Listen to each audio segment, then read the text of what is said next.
Hello guys and welcome to my review of Shrill Cries of Summer Reshuffle. The sorry the live action adaptation, the live action movie of Hirashi, the second one. The first one covered Anutakushi and this one covered Sumi Horoboshi. If you're new here, hello, we have the movie reaction on the channel, so you can check that out if you're interested. But yeah, good movie, good movie. I think on paper, it's better than the first movie, though I feel like that might be contested a bit. I feel like enjoyment, it's like the same, where like maybe a little less than the first movie, but that might be because I watched it like way later than I did the first movie. Like I finished at like 2:40, so I was kind of getting burnt out. Not the movie's fault, just my body's fault. Also, truth be told, I'm not the biggest fan of Sumi Horoboshi, which is probably another hot take, but but I do think technically it felt like a better movie. There's definitely some improvements. So yeah, let's go over this quickly. Maybe not quickly, but kind of quickly. um, Story again.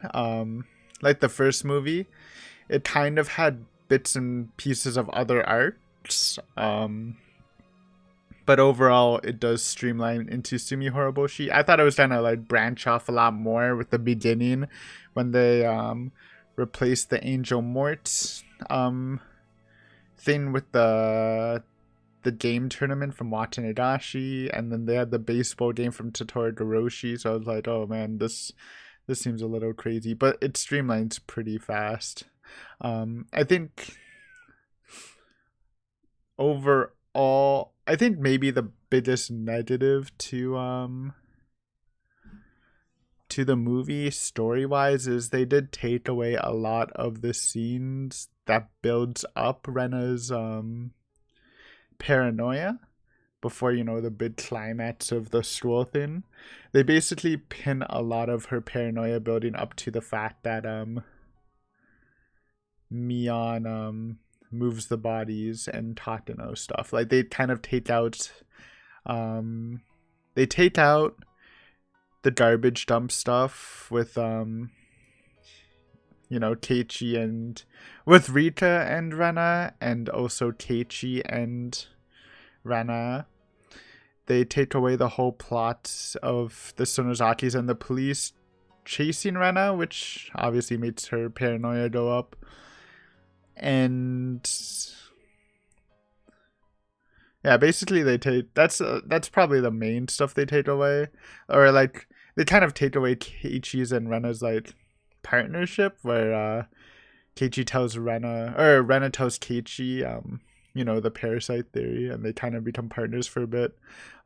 They take all that out, which the whole arc is basically like following Rena's paranoia, watching it go up. So it is a little bit of a detriment, but I do think they make up for it in spookiness. I think it is kind of, there's some really good scenes with Rena. We'll talk about acting though in a bit. And like the first movie, they combine a lot of scenes together. I feel like this movie does a better job at the combinations for the most part, because the first movie I complained about like doing the storehouse scene and just doing that huge info drop that kind of made some other scenes awkward later. This one didn't really have that. There's like some weird ones where like when Mion was talking to Oishi,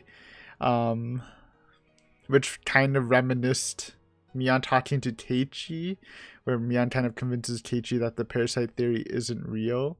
Like Oishi was kind of taking the role of Keiichi in that scene, but I think they did that both to show that scene and kind of make up for cutting the police versus the Sonozakis in the arc, right? Which is, I guess, kind of cool. I feel like it's small stuff basically. Like, they show the baseball game, and that's where Kichi gets the info dump of the murders, the damn murders, and stuff like that. Um, yeah, I think that's fine. It feels pretty clean. No no awkwardness like the first one at least. And they do again show a lot of just a lot of Easter eggs referring to other arts. Like I said, they did the baseball game. They showed the game festival instead of the Angel Morts thing. It basically acted as the same thing. They did another Shion reference because in the first movie they referenced Shion by doing they basically made Mion say a Shion line when Kichi was going crazy, and in this one when Mion was talking about Satoshi, she when she started talking about she took off her ponytail, made her hair go down, then she kind of said a Shion line, but then as soon as she puts her ponytail up, she was talking like Mion would, about how like the Shion line was about how she misses Satoshi and stuff, and then when she put the ponytail up, she's like, "Oh, but now we have you, Teichi." I thought that was cool because again, Shion doesn't exist in the movies, so a good way to do it. I'm still wondering if there was a plan for a third movie, just because in the first movie they showed a lot of Takano stuff, and that's why going into this movie I thought, would they somehow fit the Takano storyline in this? But no, they didn't. But they did show more Takano stuff, and showing a lot of Okunodi, and the ending showing the massacre. It just feels a little left out. I'm sure as a movie only viewer you'd probably be like, what the fuck? But yeah, overall though, it felt a bit cleaner. There were scenes that I felt dragged a bit, like the the conversation at the dump where Rena's kind of lashing out, and they all kind of use the power of friendship to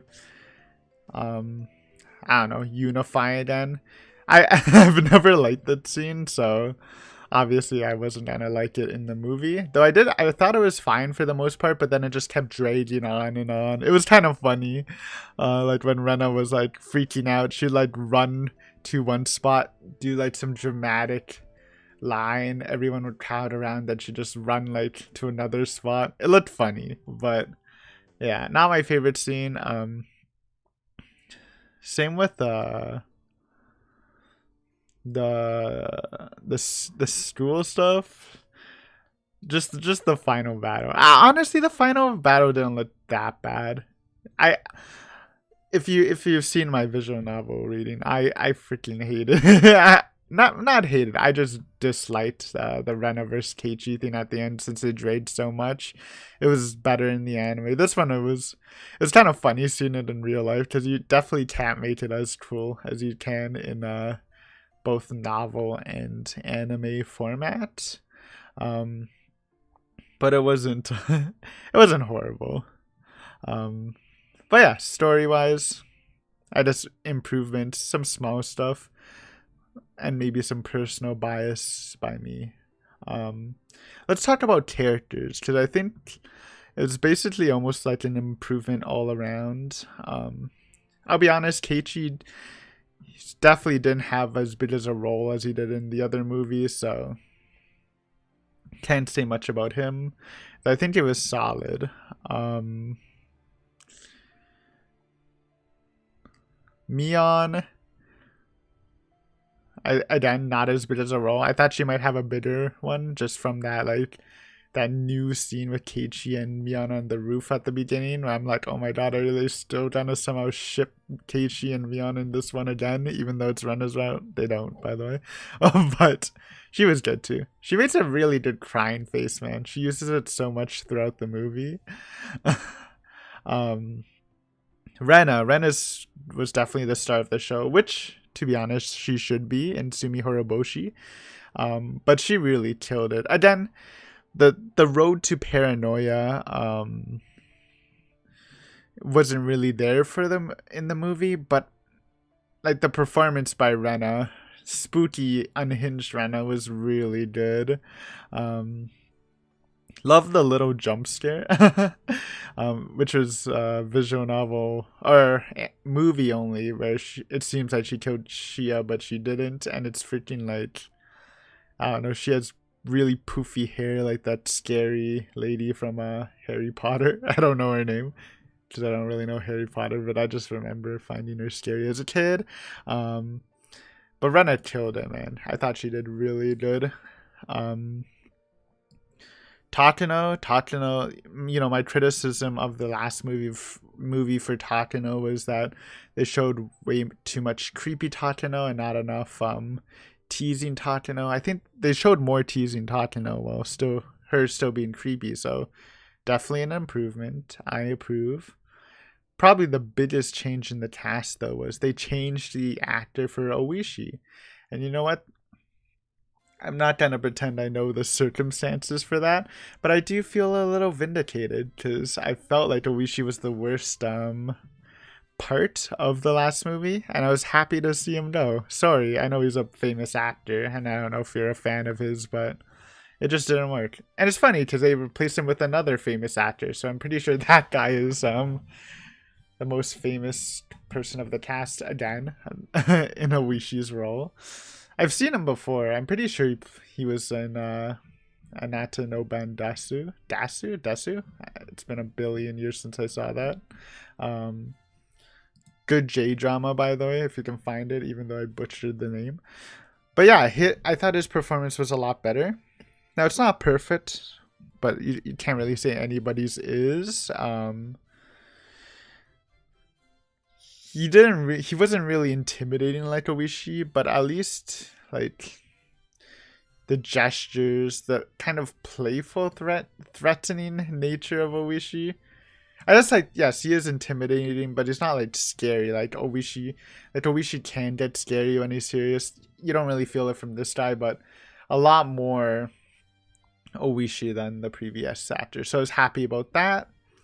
I think Satoko's performance went up. We saw a bit more of her. They also changed her look. In the last movie, she was full pigtails the whole time. This one, they kind of made her look a bit more like Satoko, giving her like a headband every time. So that was cool. Rita's a meme. She's I will say Rita in the movie series is not very impressive. She still has that weird thing whenever she changes into her shrine maiden outfit. Her hair gets longer. I don't know what's going on with that. I hate that. We also have... Oh yeah, but the one thing about Rita is I love her freaking... her facial expressions throughout the movie. I don't know what the director said, but the whole time she looks so indifferent to whatever's happening, which I guess made sense with their character because, she's just tired of this shit. But like... I don't know. In the reaction, every time I freaking saw her face, I was just trying not to laugh, man. It was so funny. Kameda was in it. It's nice to see Kameda getting the glow up he deserves because his look got butchered in the anime. Oh, Oishi's rival. That shit was so funny, dude. So Oishi's rival, he's a meme in the visual novel in the anime. I don't know why, but in the movie, they made him kind of cool. Like, he has some nice drip with his weird-ass gloves, but I like it. He's a fool because in the visual novel, he tries to, like, break into the hostage situation when, Ren is threatening to blow them up. And it just doesn't work because Oishi stops them, or they would have just killed everyone. But in this one, it freaking works. The squad breaks in and successfully saves all the children, unlike the visual novel where the club members release the children while Ren is distracted. So that was funny, and they freaking where Otada is his name. When Otada was trying to snipe Rena, Oishi stops him during the showdown. Oishi doesn't freaking stop him in this one. He just the sniper actually just shoots Rena, and I was like, what the fuck? I was like, is this the freaking Otada route, because he literally just comes out like a badass. Like at the end of the movie, he just walks away with his head held high when he was like super embarrassed in the visual novel. I don't know why they buffed Otada, but it was kind of entertaining. But yeah, I think that's the major characters. Irie was in it. He's fine, I guess. I'm neutral on him and Tomotachi's performances. Yeah, overall though, character I feel like generally went up. Directing style, I did praise the directing style of the first movie because it felt very experimental in a lot of scenes. This one, I feel the same way about it. Probably the coolest thing I think they did was when Rena was killing Rina, and then they made the screen go red. And to me, I think they were doing that again to show Rena's paranoia and maybe leveling up on the syndrome. But I think it's also a reference to the visual novel where, when Rena was high symptom level, high paranoia level, her text would get redder and redder. So I think like having a shade of red over the screen while she was killing people was in reference to that. So I thought that was cool. I wish they did it a bit more just to make that like a theme. But doing it once during that was pretty cool. And then a lot of the experimental stuff was in the flashbacks. I really love how they did flashing through Keiichi's backstory, the BB gun stuff, and then him remembering what happened was really cool. Because in the anime, they just show like Keiichi remembering what really happened, or in the visual novel, but in the movie, it kind of keeps flashing back and forth from like Mion using the marker to the needle to the marker. Like they really like revealed it well, in my opinion. The fever dreams were really, really good and disgusting. Like Rena's fever dreams with maggots coming out. There's one scene where they used real maggots, and others I think they didn't. They used like jelly maggots, but lots of fun directing stuff. I'm glad they kept it up. That's definitely a big positive to the movie series. They, sometimes it works, sometimes it doesn't, but I do appreciate the effort to trying to make it look, or trying to be a little experimental with it. Music, soundtrack, I don't really care about. It's more about the opening and ending. I feel like the opening and ending were better last movie, but this one was still good.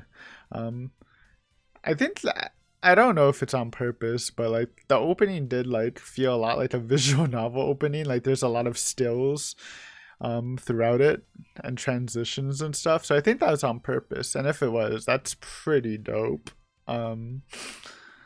Yeah. I guess favorite scene?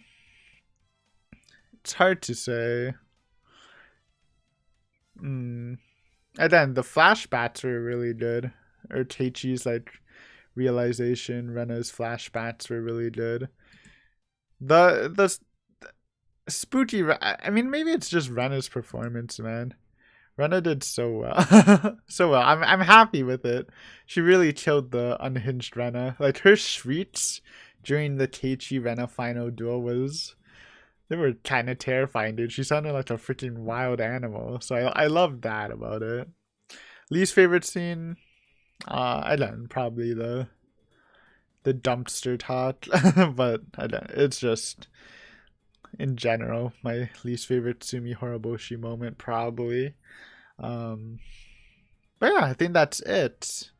And now we are officially done the movie series. It was fun. I'm kind of sad that there's no more movies. When they kind of set up the whole Takano stuff, I would have liked to see how they did it with Otonogi and Takano being shown so much more than they are in the original content. But yeah, if you're wondering what's next for Hirashi, it is Go starting really soon after this.